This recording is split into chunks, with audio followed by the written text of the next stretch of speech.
Look, I have no idea why the product of a Devil Joe having a unholy union with a Garango is an amphibian, but I do know that I would die for him, and that Chatacabra is the greatest monster ever created. Hello, my fellow hunters!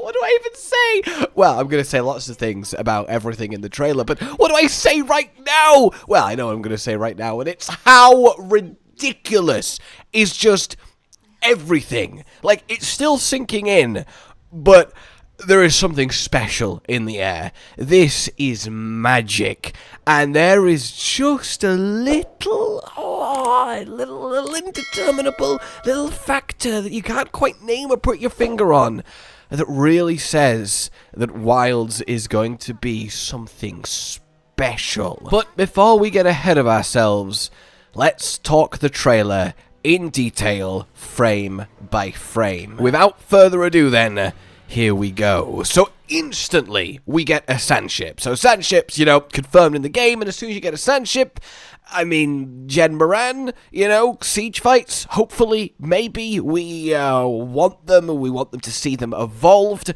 There is so much space still to explore in them, and we immediately have the possibility of it. But this also seems like the way to get to this unexplored land. And we do know the name of this unexplored land. It is called the Forbidden Lands, which is, I feel like, an appropriately ominous name. It is indeed, well, completely new. We have no idea what's going on here, no idea what we will find, and it is up to us, tasked by the guild, to actually start cracking into it and getting some research done. So we are on the way here, and then we immediately get our little ragtag crew. So there's random little hunters. Of course, there is us. We get palicos. Not that I feel like palicos needed to get confirmed, because let's be honest, we're always having palicos. And then we get to see our smithy and our handler. Our smithy here is Gemma, and I think already with these characters, we can see that they really are upping the asset quality in Wilds. And then the handler on the left with the glasses is known as Alma, and let's wait and see how she compares to our previous handler. But the fact is, all these characters have just definitive names instead of just the title, which is already indicative of quite the little bit of extra story going into this. So that's quite exciting. I've seen a lot of people already being like, oh no, here we go, voice acting and story, and to that extent, I don't understand that. Like, we want an actual fabric of narrative in a Monster Hunter game, giving meaning to the hunt, especially with the context of exploring this completely unconquered Forbidden Lands. That's really cool, because of course we're going to discover something, whoa, what's going on, and that actually having a little bit of something is lovely. As is the Yian plushie that she's got tied to her waist. Whether that actually indicates that we might see Yian make a return, which I firmly believe that he should, is another story, but it is nice to see. And of course, our hunter there in the kind of default standard armor for the game. I hope we find them soon. It does have a little bit of ominous here in this flashback. This is clearly guild related, and of course it's preceded by find them soon, so maybe they have gone to these Forbidden Lands and we're literally looking for them. That's why we're trying to tame them, and there will be something of significance either with this kid or his pendant, and I think that is definitely a mystery worth it to uncover. Who are we actually looking for? Perhaps there is lost people, civilization, tribe, village, something that we have reason to believe is hidden out here.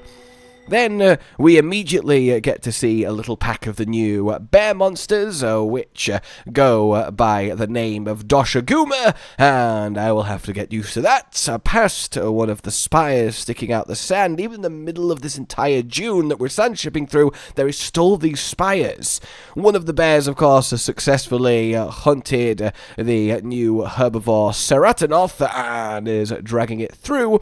and we already see a group of 4 of them before immediately...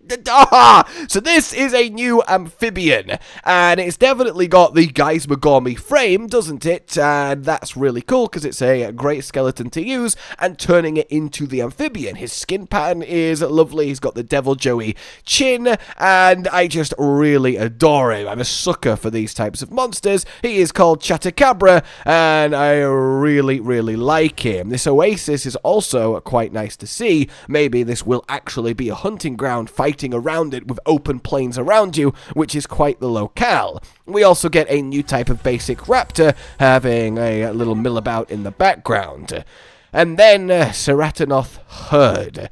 See, this is actually a definitive mechanic in Wilds, it seems, and it is confirmed that herds are a thing. Herds of large monsters, herds of herbivores, dealing with herds, them forming, how it affects the environment and the hunt, actually managing that and learning about it is going to play a prominent role, which is super cool. So this, clearly to me, is going to be like the opening story-esque mission. It is confirmed that this initial zone is the first zone that we will interact with in the game. It's called the Windward Plains, and it's, well, what we've been seeing in these trailers. Deserts, grasslands, rocks, and the weather plays a big part, going from lovely and sunny to windswept and stormy, lightningy, and I think what we're doing here is riding along on our new mount to try and find some sort of base camp. Our mount's name, by the way, is Seikret.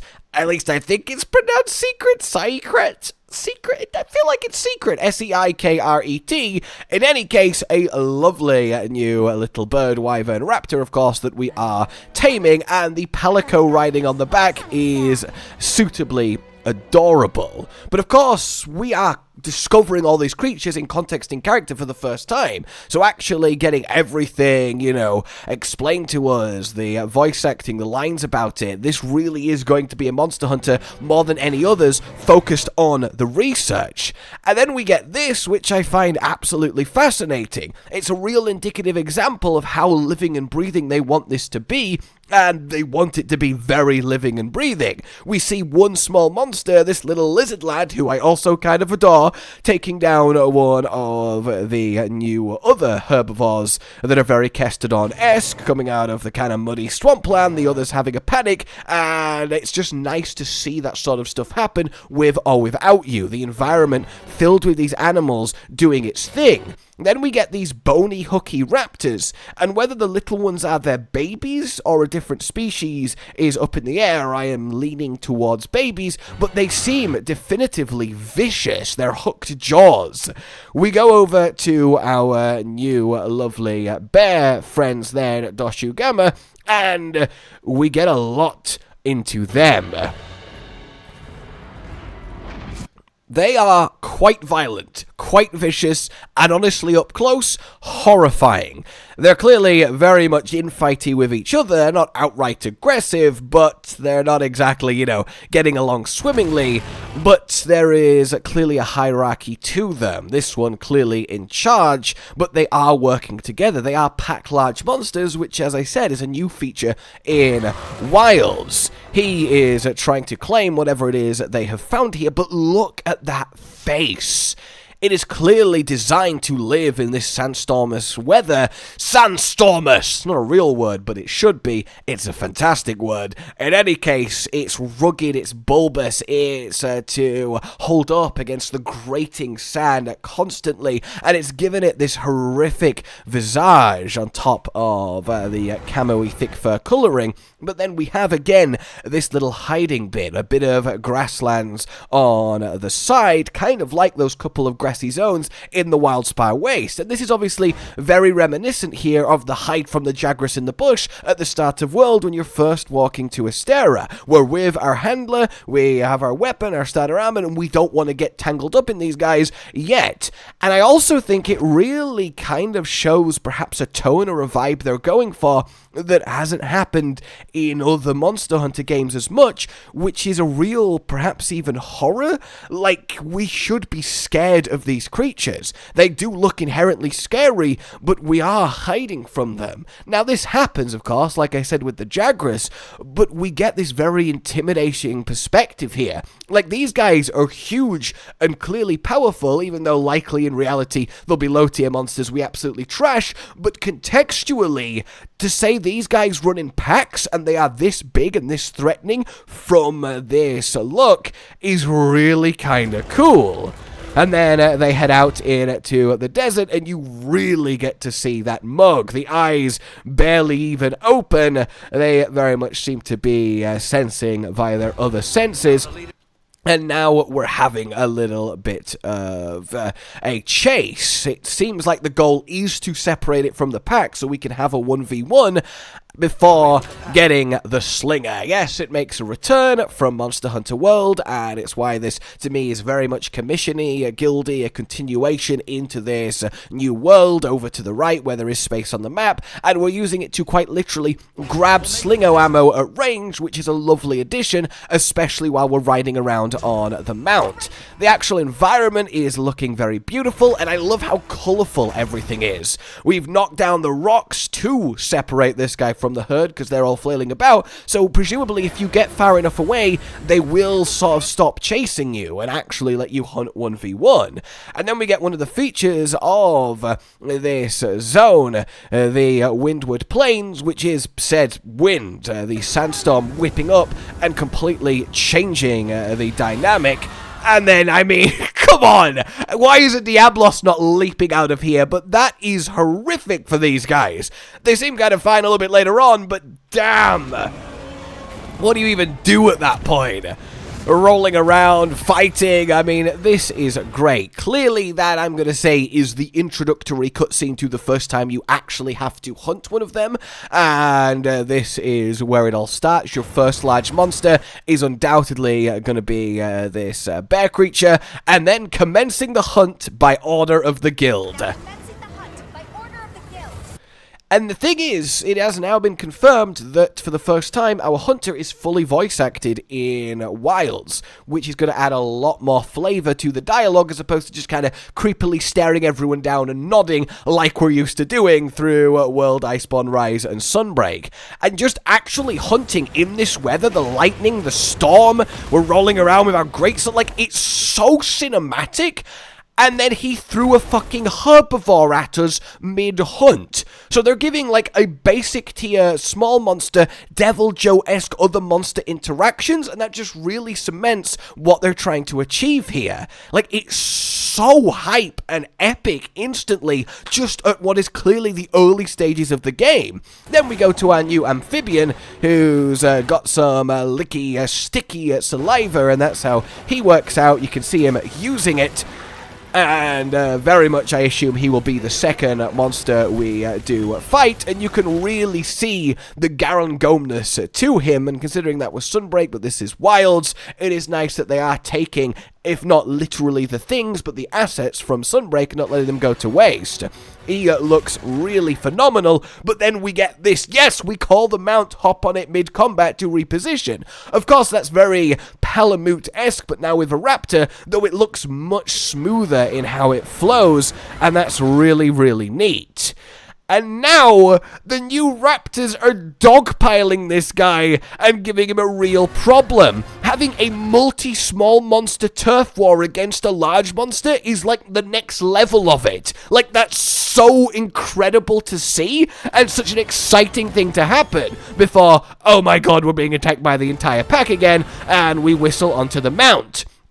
And there, did you see it? It has been confirmed, yes, but it also visually is there. You can swap weapons mid-hunt on the mount. You can bring two weapons, you can swap between them as you see fit. That is a thing, it is happening. It seemed like it would from the first trailer, we all speculated about it, but it is confirmed, and that's fucking incredible. Oh my god. The amount of tactical dynamics you can have to be able to bring two weapons, because your build build. Presumably you can't, you know, quickly swap out your armor, get changed mid-raptor, mid-hunt. Your build has to work for both weapons. So here he's got greatsword and bowgun, which, you know, if you're bringing a greatsword, you're just bringing a second greatsword. Let's not go insane here.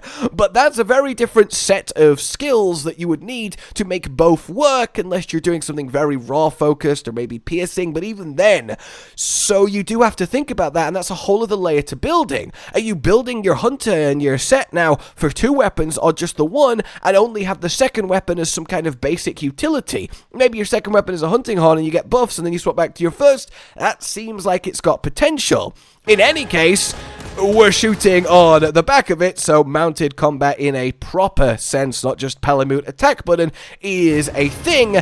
And whether it's a actual diverse moveset or not remains to be seen, but it's certainly something. We also have dismounting attacks, which, yes, is very nice, and this kind of basic starter greatsword, I absolutely love it. So we're holding it right now very longswordy, and also very longswordy. Yeah. Like, whether that was actually a counter or not, I'm not sure, or just a really well-timed hit.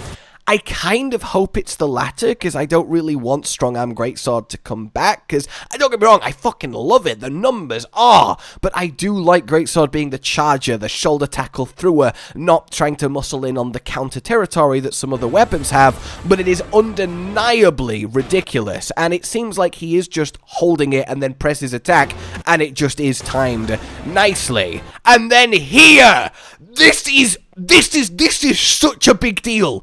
He is literally extreme style frontier running forward, sprinting with the greatsword. Now, whether that is part of the move that he's about to do or not is another question, but it doesn't look like it. It doesn't flow that smoothly. It looks like he runs to the bear and then presses another attack, so I really think that we are going to, at least for Greatsword, have running around with the Greatsword unsheathed for the first time in mainline, like Extreme Style in Frontier, which is ludicrous and excellent. And then we get surge slashy combo-esque moves, so it does seem like Sunbreak movesets are going to be picked up and piecemealed into the weapons. It does say every new weapon, and it's confirmed the returning 14 is getting an expanded moveset, which we would expect, but it is nice to know. And then we get this on the bowgun, this fanned out explosion, which is very nice. And then this! Oh my god! Like, what? Just slide grinding down the greatsword along the monster? It feels almost like a single piercing shot, but with your greatsword. Like, as you're running, you'll get dum, damage, which is just, to imagine the ramifications of that and how you might build on it. And it seems like quite the big move. It's got the recovery after it. This is us being selected by the guild, this guy clearly a ranking member of the guild, to go on this expedition to the Forbidden Lands, and I imagine we will create our character either just after this or just before it, but there you go, that thank you sir is our hunter replying verbally with thank you sir, as opposed to, as I said, just nodding like he would do if this was a previous game. More just nice lightning and cinematic shots. We've got ourselves the SOS flare, of course, so hunting with other people, as you would expect. I don't think they need to really confirm that we're going to have 4-player hunting, but it is nice to see it. All running in on their mounts, various different armor sets here, and what looks to be a hammer on the left, and I can't quite tell what's going on in the right, though I'm really distracted by this kind of yellow mane metal helmet set that looks really cool. I feel like that's the bear set, right? That would make sense. They're not going to put in a set from a monster that hasn't been revealed yet, so right might well be our new amphibian, and I think that is just greatsword and then bowgun in the back, and yes, right almost certainly is the new amphibian. It very much looks like it. And then in we go. The interesting thing is there's no real proof one way or the other that it's open world or not yet. The fact that this locale has a name, the Windswept, implies that maybe there is other locales, but you could just walk into them. It's not necessarily like they're separate maps. But in any case, we get... Like, come on! We're blocking with the greatsword greatsword. And then this kind of contextual... I don't know. All of this holding with the weapon with it in front of you, this sort of angled, it looks like a stance, and then you choose what you want to do from it. And that's got a lot of interesting connotations. But in any case, we swap to just a block the paw slam like normal, and then as we're actually getting flinched back from the block, like you would expect to see on a greatsword, he comes in with the bite, and then suddenly we're having this shoulder press against it, classic holding the big monster's mouth open with a thing as it's trying to shut on you. If this is a thing across the weapons and the monsters, like an almost contextual hunter-monster turf war, like they've taken grab attacks up to 11, that is marvelous. That is so cool, and it's so impactful. He obviously can't hold it, and we're sort of distracting the monster here while the other hunters are hitting it because it's too preoccupied trying to bite our greatsword in half. Like, the greatsword is looking so good. Oh my god. In any case, yeah, that's it. That's my kind of initial take thoughts on everything as we go through it. Initially, I will of course have a lot more to say as I go even deeper in, but that really is the frame-by-frame, play-by-play of what we're seeing here, and I hope you enjoyed this. I would love to hear your theories and thoughts on it, things you've noticed that I've not said, or even anything expanded on what I have, but more than anything, as I've said, this looks special. And now I just need even more of it to be revealed. For now then, like you've enjoyed this, subscribe and hit the bell for more. Consider supporting the future of the channel on Patreon down below. And until we meet again, a goodbye. Josh, Cotton, and Hollow with the videos, dropping the humor like a hammer on your tippy toes, bringing entertainment on a daily arrangement to take our insanity and turn it into entertainment. Yes, I said entertainment twice, to reiterate that it is nice to look into your faces on a mostly daily basis when you let us in your homes to make the whole world a stage. Goodbye.